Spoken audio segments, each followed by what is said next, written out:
উত্তম পায়েল লাইফে সুস্বাগতম। তো চলো আজকের ভিডিওটা সম্পূর্ণ দেখো স্কিপ না করে। তো আজকে বানাচ্ছি নারকেল গুড়ের মালপোয়া, আমার খুব ফেভারিট একটা পিঠা। তো চলো আজকে কিভাবে বানাচ্ছি পিঠাটা সম্পূর্ণ ভিডিওটা দেখো স্কিপ না করে, আশা করি ভিডিওটা ভালো লাগবে। তো দেখো এখানে দিয়ে দিলাম 1 বাটি ময়দা, বলতে বড় কাপ দিয়ে আমি 2 কাপের উপর মানে 2 কাপ দিয়ে আর একটু দিয়েছি ময়দা। আর এখানে দিয়ে দিচ্ছি বড় কাপ দিয়ে 1 কাপ সুজি, দিয়ে দিলাম নারকেল কুড়ানো। সম্পূর্ণ ভিডিওটা দেখবে, স্কিপ করবে না, তাহলে কিছু বুঝতে পারবে না। দিয়ে দিলাম ছোট কাপ দিয়ে 1 কাপ দুধ, আর এখানে দিয়ে দিলাম গুড়। আজকে পিঠাটা আমি চিনি দিয়ে করব না, গুড় দিয়ে করব। নারকেল গুড়ের মালপোয়া আমি নাম দিয়েছি নারকেল গুড়ের মালপোয়া। তো সাথে তো দুধ অ্যাড করেছি একটু। তো দিয়ে দিলাম স্বাদ মতো লবণ। চলো এখন আমি নিয়েছি এখানে 1 গ্লাস গরম জল। তো এই গরম জলটা দিয়ে আমি এখন এটা মাখবো, হাত দিয়ে মাখবো, কোনো ব্লেন্ডার দিয়ে না, ব্লেন্ডার দিয়ে হবে না। দেখতেই পাচ্ছ গুড় দিয়েছি, আর এটা এখন আমি হাত দিয়ে ভালোভাবে এটা চটকে মানে মাখার পর এটা সফট হতে হবে। তো মাখাটা যত ভালো হবে তো পিঠাগুলি তত সফট হবে, তত নরম হবে। অনেকে মনে করো যে পিঠাটা মাখার মানে ব্যাটারটা তৈরি করার পরে 10-15 মিনিট ঢাকা দিয়ে রেখে দেয়। হ্যাঁ, তোমরা ঢাকা দিয়ে রাখতেও পারো, বাট আমি এখন যেভাবে মানে পিঠাটা তৈরি করছি, তোমরা ঢাকা দিয়ে রাখতে হবে না, সাথে সাথে পিঠা বানাবে, সাথে সাথে ফুলকো ফুলকো মালপোয়া হয়ে যাবে। তো দেখো আমার বাটার কিন্তু মানে রেডি। তো দেখতে পাচ্ছ কতটুকু মানে ঘনত্ব আমি রেখেছি বাটারটা। তো দেখতে অনেকটাই মানে সব কিছু ভালোভাবে মিশতে হবে একসাথে, হাত দিয়ে এই জন্য মেখেছি আমি, যাতে সব কিছু একসাথে ভালোভাবে মিশে যায়। তো আমি এখানে বসাই দিলাম কড়াইয়া। তো কড়াইয়ের মধ্যে দিয়ে দিচ্ছি তেল। তেলটা পরিমাণে বেশি করে দিতে হবে, কারণ পিঠাটা তো ফুলবে। তো তেলটা বেশি দিলে পিঠাটা ফুলবে। তো দেখো আমি একটা ছোট কাপ দিয়ে দিচ্ছি।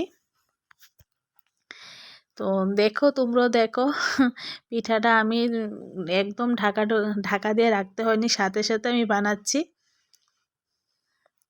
তো তোমরাও এমনভাবে রেসিপিটা ফলো করবে, অবশ্যই পিঠা মানে ফুলবে, সফট হবে, একদম তুলতুল করবে। আমি কি বলবো, পিঠাগুলো আমি নামাতে মানে পিঠাগুলো দেখো তোমরা, আমি বোঝানোর জন্য বলছি, পিঠাগুলো দেখো আমি সোজা করতে পারছি না, এত নরম পিঠাগুলো হয়েছে, মানে কি বলবো। আর মানে কড়াই থেকে নামাতে পিঠাগুলো নিতে যাচ্ছে, এত সফট, মানে আর ফুলকো থাকছে না, নিচে দিকে নেমে যাচ্ছে যেমন বলের মানে ফার্ম বলের যে গ্যাসটা যদি বের হয়ে যায়, তাও দেখতেই পারো এটা কেমন হয়ে যায়।